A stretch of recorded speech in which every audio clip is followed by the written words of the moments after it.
Bienvenue dans le podcast Enseigner le FLE en ligne, un podcast 100% dédié aux profs de FLE et à l'enseignement du FLE. Chaque semaine, vous avez le droit à des conseils et des astuces pour vous aider à accomplir votre rêve le plus cher, celui de devenir nomade digital de FLE et de voyager partout dans le monde. Le podcast est disponible sur toutes les plateformes, pensez à vous abonner pour ne rien rater. C'est Jérémy, je voulais te faire un nouveau podcast dans les rues de Paris. J'espère que le premier t'a plu. J'avais parlé de créativité, je l'avais fait il y a quelques jours. Un podcast fort intéressant, je t'invite à aller l'écouter. Je vais mettre le lien en haut à droite de l'écran.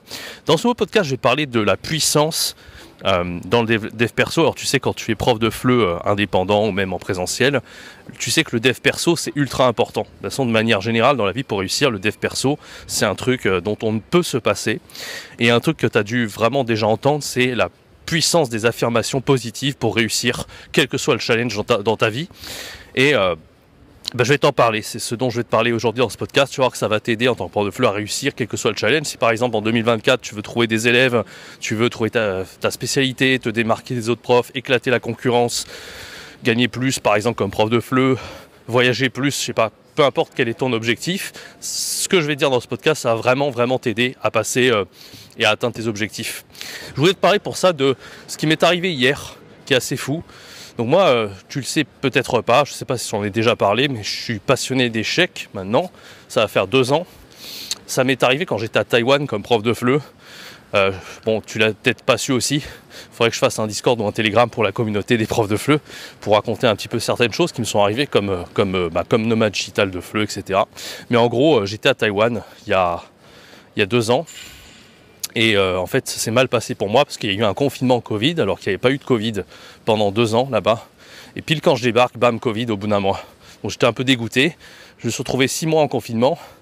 Et c'est là-dessus que j'ai travaillé sur cette activité pour aider les profs de FLE à se lancer, à devenir indépendants, etc.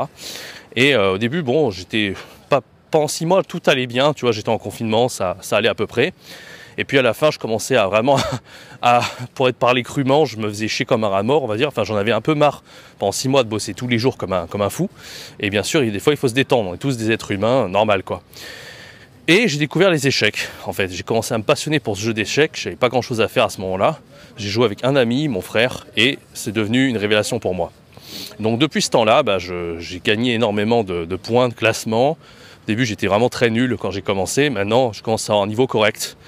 Et voilà, c'est une vraie passion. Et en fait, hier, j'ai fait un tournoi. Et pendant ce tournoi, en gros, j'avais des adversaires qui n'étaient pas mauvais. J'ai perdu mes 2 premiers matchs. Je me suis rien dit de spécial en fait, juste j'ai fait une erreur qui m'a fait perdre. Enfin, le deuxième était très serré, le premier c'était un pote à moi qui avait un très bon niveau aussi. Et j'ai rien dit de spécial, j'ai juste fait une grosse bourde et j'avais l'avantage et j'ai quand même perdu. Et les 4 suivants, j'ai gagné. Et dans les 4 suivants, je me suis à chaque fois dit, celui qui est en face de moi là, je vais l'exploser. Et je me suis répété ça dans ma tête tout le long du match.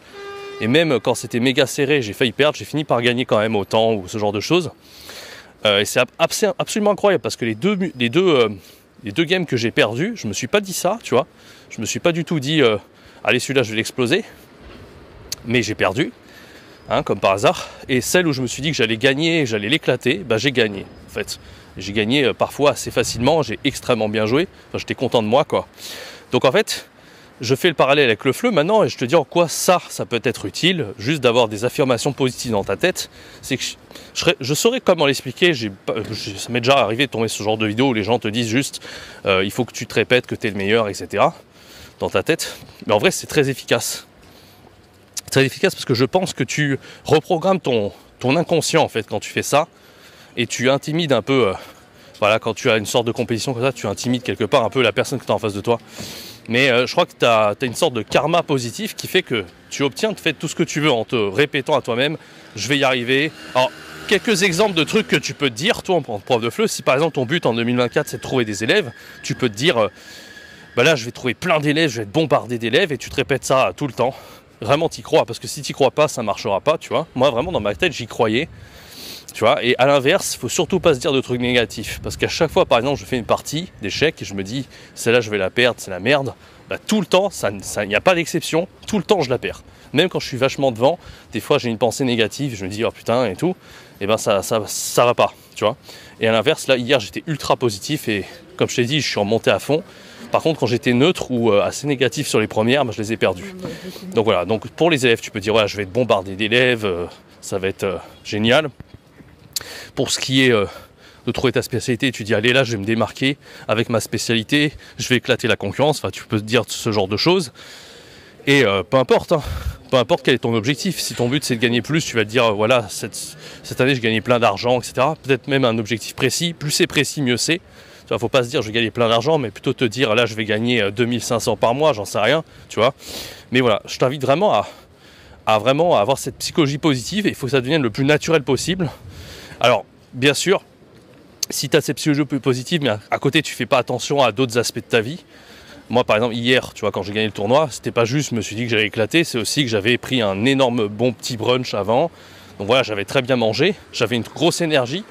Et donc voilà, c'est logique, tu vois, tu peux pas faire attention à un seul aspect et négliger les autres, bien entendu, tu vois. Il faut faire attention à ton hygiène de vie, à ce que tu manges, avec qui tu traînes, enfin voilà. Donc tout ça pour dire que ça peut vraiment te changer la vie. Et je voulais te faire ce petit podcast, tu vois, un petit peu différent d'habitude. Normalement, je raconte pas trop ma vie. C'est plus du dev perso, mais je pense que ça peut vraiment être utile.